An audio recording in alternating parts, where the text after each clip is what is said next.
الحمد لله رب العالمين والصلاة والسلام على سید المرسلین اما بعد فاعوذ باللہ من الشیطان الرجیم بسم اللہ الرحمن الرحیم۔ کتاب الایمان، ایمان کا بیان۔ الفصل الاول، پہلی فصل۔ ایمان کے لغوی معنی ہے امن دینا۔ شریعت میں ایمان ان اسلامی عقائد کا نام ہے جنہیں مان کر انسان عذاب الہی سے امن میں آ جاتا ہے، یعنی تمام ان چیزوں کو ماننا جو حضور رب کی طرف سے لائے۔ چونکہ ایمان محض ماننے اور تصدیق کا نام ہے، اس لیے اس میں مقدار ناممکن ہے، ہاں کیفیت کی زیادتی و کمی ممکن ہے۔ چونکہ ایمان عبادت کی اصل ہے، اس لیے پہلے اسے بیان فرمایا۔ روایت حضرت عمر ابن خطاب رضی اللہ عنہ سے فرماتے ہیں کہ ایک دن ہم نبی صلی اللہ علیہ وسلم کی خدمت میں حاضر تھے کہ ایک صاحب ہمارے سامنے نمودار ہوئے، جن کے کپڑے بہت سفید اور بال خوب کالے تھے۔ ان پر آثار سفر ظاہر نہ تھے اور ہم سے کوئی انہیں پہچانتا بھی نہ تھا، یہاں تک کہ حضور صلی اللہ علیہ وسلم کے پاس بیٹھے اور اپنے گھٹنے حضور صلی اللہ علیہ وسلم کے گھٹنے شریف سے مس کر دیے اور اپنے ہاتھ اپنے زانوں پر رکھے اور عرض کیا، اے محمد صلی اللہ علیہ وسلم، مجھے اسلام کے متعلق بتائیے۔ فرمایا کہ اسلام یہ ہے کہ تم گواہی دو کہ اللہ کے سوا کوئی معبود نہیں اور محمد اللہ کے رسول ہیں، اور نماز قائم کرو، زکوٰۃ دو، رمضان کے روزے رکھو، کعبہ کا حج کرو اگر وہاں تک پہنچ سکو۔ عرض کیا کہ سچ فرمایا۔ ہم کو ان پر تعجب ہوا کہ حضور سے پوچھتے بھی ہیں اور تصدیق بھی کرتے ہیں۔ عرض کیا کہ مجھے ایمان کے متعلق بتائیے۔ فرمایا کہ اللہ اور اس کے فرشتوں، اس کی کتابوں اور اس کے رسولوں اور آخری دن کو مانو اور اچھی بری تقدیر کو مانو۔ عرض کیا آپ بچے ہیں؟ عرض کیا مجھے احسان کے متعلق بتائیے۔ فرمایا اللہ کی عبادت ایسے کرو کہ گویا اسے دیکھ رہے ہو، اگر یہ نہ ہوئے تو خیال کرو کہ وہ تمہیں دیکھ رہا ہے۔ عرض کیا کہ قیامت کی خبر دیجئے۔ فرمایا کہ جس سے پوچھ رہے ہو وہ قیامت کے بارے میں سائل سے زیادہ خبردار نہیں۔ عرض کیا کہ قیامت کی کچھ نشانیاں ہی بتا دیجئے۔ فرمایا کہ لونڈی اپنے مالک کو جنے گی اور ننگے پاؤں ننگے بدن والے فقیروں بکریوں کے چرواہوں کو محلوں میں فخر کرتے دیکھو گے۔ راوی فرماتے ہیں کہ پھر سائل چلے گئے۔ میں کچھ دیر ٹھہرا، حضور صلی اللہ علیہ وسلم نے مجھے فرمایا، اے عمر، جانتے ہو یہ سائل کون ہیں؟ میں نے عرض کیا اللہ اور رسول جانے۔ فرمایا یہ حضرت جبرائیل تمہیں تمہارا دین سکھانے آئے۔ اس مسلم کا یہ حضرت جبریل علیہ السلام تھے جو شکل انسانی میں حاضر ہوئے تھے، جیسے بی بی مریم کے پاس مرد کی شکل میں گئے۔ فرشتہ وہ نورانی مخلوق ہے جو مختلف شکلیں اختیار کر سکتی ہے۔ جن وہ آتشی مخلوق ہے جو ہر قسم کی شکل بن جاتی ہے مگر روح وہی رہتی ہے، لہٰذا یہ آواگون نہیں، یعنی وہ مسافر نہ تھے، ورنہ ان کے بال و لباس غبار میں آئے ہوتے۔ خیال رہے کہ حضرت جبریل کے بال کالے، کپڑے سفید، چٹے ہونا شکل بشری کا اثر تھا، ورنہ وہ خود نوری ہیں۔ لباس اور سیاہ بالوں سے بری ہاروت ماروت فرشتے شکل انسانی میں آ کر کھاتے پیتے بلکہ صحبت بھی کر سکتے تھے۔ عصائے موسوی سام کی شکل میں ہو کر سب کچھ نگل گیا تھا۔ ایسے ہی ہمارے حضور نوری بشر میں کھانا پینا، نکاح، بشریت کے احکام تھے۔ روزہ وصال میں نورانیت کی جلوہ گری ہوتی تھی، بغیر کھائے پیے عرصہ دراز گزار لیتے تھے۔ آج صدہا سال سے حضرت عیسیٰ علیہ السلام بغیر کھائے پیے آسمان پر جلوہ گر ہیں، یہ نورانیت کا ظہور ہے۔ یعنی وہ مدینہ کے باشندے نہ تھے ورنہ ہم انہیں پہچانتے ہوتے۔ حضور تو انہیں خوب پہچانتے تھے، جیسا کہ اگلے مضمون سے ظاہر ہے، یعنی حضور سے بہت قریب بیٹھے۔ معلوم ہوتا ہے کہ حضور نے حضرت جبریل کو پہچان لیا تھا، ورنہ پوچھتے کہ تم کون ہو اور اس طرح مل کر مجھ سے کیوں بیٹھتے ہو؟ جیسے نمازی اتحیات میں دو زانو بیٹھتا ہے، آج کل زائرین روضہ مطہرہ پر نماز کی طرح کھڑے ہو کر سلام عرض کرتے ہیں۔ اس ادب کی اصل یہ حدیث ہے۔ حضرت جبرائیل نے قیامت تک کے مسلمانوں کو حضور کی بارگاہ میں حاضری کا ادب سکھا دیا اور بتا دیا کہ نماز کی طرح یہاں کھڑا ہونا یا بیٹھنا حرام نہیں، ہاں سجدہ یا رکوع حرام ہے۔ اسلام کبھی ایمان کے معنی میں ہوتا ہے، کبھی اس کے علاوہ، یہاں دوسرے معنی میں ہے، یعنی ظاہر کا نام اسلام ہے، باطنی عقائد کا نام ایمان، اسی لیے یہاں شہادت و اعمال کا ذکر ہوا۔ خیال رہے کہ اب حضور کو صرف یا محمد کہہ کر پکارنا حرام ہے۔ رب فرماتا ہے لا تجعلوا دعاء الرسول حل۔ واقعہ غالباً اس آیت کے نزول سے پہلے ہوا یا فرشتے اس آیت سے علیحدہ ہیں۔ مرقات، کلمہ پڑھنے سے مراد سارے اسلامی عقائد کا مان لینا ہے۔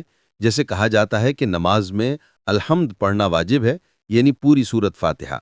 لہٰذا اس حدیث کی بنا پر اب یہ نہیں کہا جا سکتا کہ تمام اسلامی فرقے مرزائی، چکڑالوی وغیرہ مسلمان ہیں، کیونکہ یہ لوگ اسلامی عقائد سے ہٹ گئے۔ اس میں بظاہر حضرت جبرائیل سے خطاب ہے اور در حقیقت مسلمان انسانوں سے، ورنہ فرشتوں پر نماز، روزہ، حج وغیرہ اعمال فرض نہیں۔ رب فرماتا ہے وَلِلَّهِ عَلَى النَّاسِ حِجُّ الْبَيْتِ۔ خیال رہے کہ یہ اعمال اسلام کا جز نہیں کہ ان کا تارک کافر ہو جائے۔ یہاں کمال اسلام کا ذکر ہے۔ تارک اعمال مسلمان تو ہے مگر کامل نہیں، کیونکہ پوچھنا نہ جاننے کی علامت ہے اور تصدیق کرنا جاننے کی علامت۔ اس سے معلوم ہوا کہ حضور صلی اللہ علیہ وسلم گزشتہ تمام آسمانی کتابوں سے واقف ہیں کہ رب نے حضور کے بارے میں فرمایا مصدق لما معکم۔ خیال رہے کہ ان الایمان میں ایمان اصطلاحی مراد ہے اور ان تؤمن میں ایمان لغوی یعنی ماننا، لہذا بتعریف الشیء بنفسی بھی نہیں اور اس میں دور بھی نہیں۔ فرشتوں، نبیوں، کتابوں پر اجمالی ایمان کافی ہے، گو قرآن اور صاحب قرآن صلی اللہ علیہ وسلم پر تفصیلی ایمان لازم ہے۔ لیں، اس طرح کے ہر بھولی بھلی بات جو ہم کر رہے ہیں اللہ کے علم میں پہلے ہی سے ہے اور اس کی تحریر ہو چکی۔ تقدیر کے معنی ہیں انداز۔ وہ تقدیر دو قسم کی ہے، مبرم اور معلق۔ مبرم میں تبدیلی نہیں ہو سکتی، معلق دعا، اعمال وغیرہ سے بدل سکتی ہے۔ ابلیس کی دعا سے اس کی عمر بڑھ گئی، فَإِنَّكَ مِنَ الْمُنظَرِينَ۔ حضرت آدم علیہ السلام کی دعا سے داؤد علیہ السلام کی عمر بجائے 60 سال کے 100 برس ہو گئی۔ تقدیر کی پوری بحث ہماری تفسیر نعیمی 3 پارے میں ملاحظہ کریں۔ یعنی رب نے فرمایا للذین احسنوا الحسنى وغیرہ، ان آیات میں احسان سے کیا مراد ہے؟ جواب ملا کہ اخلاص عمل۔ 13، اگر تو خدا کو دیکھتا ہے تو تیرے دل میں کس درجہ اس کا خوف ہوتا اور کس طرح تو سنبھال کر عمل کرتا، ایسے ہی خوف کے ساتھ دل لگا کر درست عمل کر۔ یوں تو ہر وقت ہی سمجھو کہ رب تمہیں دیکھ رہا ہے، مگر عبادت کی حالت میں تو خاص طور پر خیال رکھوں تو انشاءاللہ عبادت آسان ہو گئی، دل میں حضور و عاجزی پیدا ہوگی، آنکھوں میں آنسو آئیں گے۔ اللہ ہم سب کو نصیب کرے، آمین۔ 15، کہ کس دن، کس تاریخ اور کس مہینہ، کس سال ہوگی۔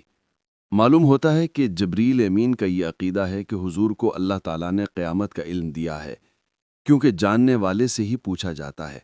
یہاں جبریل امین حضور کے امتحان یا اظہار معجزے کے لیے تو سوال کر نہیں رہے ہیں، بلکہ یہ دکھانا چاہتے ہیں کہ حضور صلی اللہ علیہ وسلم کو قیامت کا علم تو ہے مگر اس کا اظہار نہ فرمایا۔ خیال رہے کہ حضور نے دوسرے موقعوں پر قیامت کا دن بھی بتا دیا، مہینہ بھی، تاریخ بھی، کہ فرمایا جمعہ کو ہوگی، 10ویں تاریخ محرم کے مہینہ میں ہوگی۔ یہاں علم کی نفی نہیں، ورنہ فرمایا جاتا لا علم، میں نہیں جانتا، بلکہ زیادتی علم کی نفی ہے، یعنی اس کا مجھے تم سے زیادہ علم نہیں۔ مقصد یہ ہے کہ اے جبریل، یہاں لوگوں کا مجمع ہے اور قیامت کا علم اسرار الہیہ میں سے ہے، یہ راز مجھ سے کیوں فاش کراتے ہو؟ حق یہ ہے کہ اللہ تعالیٰ نے حضور صلی اللہ علیہ وسلم کو قیامت کے علم بھی دیا، تفسیر ساوی وغیرہ۔ اسی لیے حضرت جبریل نے حضور سے یہ سوال کیا۔ علم قیامت کی تحقیق ہماری کتاب جا الحق حصہ اول میں ملاحظہ کرو۔ حضور کے اس جواب سے معلوم ہوا کہ حضور نے یہاں حضرت جبریل کو پہچان لیا تھا۔ یعنی اگر قیامت کی خبر دینا خلاف مصلحت ہے تو اس کی خصوصی علامت ہی بتا دیجئے۔ اس سوال سے معلوم ہوتا ہے کہ حضور صلی اللہ علیہ وسلم کو قیامت کا علم تھا، علامتیں واقف ہی سے پوچھی جاتی ہیں۔ 18 یعنی اولاد نافرمان ہوگی، بیٹا ماں سے ایسا سلوک کرے گا جیسا کوئی لونڈی سے، تو گویا ماں اپنے مالک کو جنے گی۔ اس کی اور بھی تفسیریں ہیں۔ یعنی دنیا میں ایسا انقلاب آوے گا کہ ذلیل لوگ عزت والے بن جائیں گے اور عزیز لوگ ذلیل ہو جائیں گے، جیسا آج دیکھا جا رہا ہے۔ سکندر ذوالقرنین نے حکم دیا تھا کہ کوئی پیشہ ور اپنا موروثی پیشہ نہیں چھوڑ سکتا تاکہ عالم کا نظام نہ بگڑ جائے۔ 20 یہ صحابہ کا ادب ہے کہ علم اللہ اور رسول کے سپرد کرتے ہیں۔ اس سے دو مسئلے معلوم ہوئے، ایک یہ کہ حضور کا ذکر اللہ کے ساتھ ملا کر کرنا شرک نہیں بلکہ سنت صحابہ ہے۔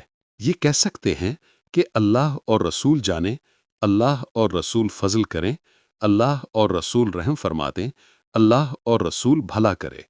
دوسرے یہ کہ حضور کو خبر تھی کہ یہ سائل جبرائیل تھے، ورنہ آپ فرما دیتے کہ مجھے بھی خبر نہیں یہ کون تھے۔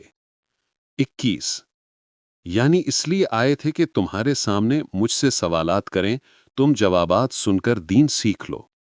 اس سے معلوم ہوا کہ مسلمان پر حضور کی اطاعت واجب ہے، نہ کہ جبرائیل کی، کہ یہاں جبرائیل نے حاضرین سے خود نہ کہہ دیا کہ لوگو میں جبرائیل ہوں، مجھ سے فلاں فلاں بات سیکھ لو، بلکہ حضور صلی اللہ علیہ وسلم سے کہلوایا تاکہ لوگوں کے لیے قابل قبول ہو۔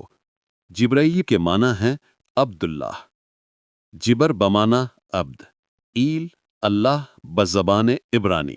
ناظرین آج کے لیے بس اتنا ہی، انشاءاللہ ہم پھر حاضر ہوں گے اگلی حدیث لے کر نیکسٹ ایپیسوڈ میں۔ تب تک کے لیے آپ حدیث شریف کو سنیے، سمجھیے، آگے اپنے دوست و احباب میں شیئر کیجیے، کیونکہ اللہ کے پیارے نبی صلی اللہ علیہ وسلم نے ارشاد فرمایا، اللہ تعالیٰ اس کو تر و تازہ رکھے جو میری حدیث کو سنے، یاد رکھے، پھر دوسروں تک پہنچائے۔ اور یہ حدیث ترمذی شریف کی ہے۔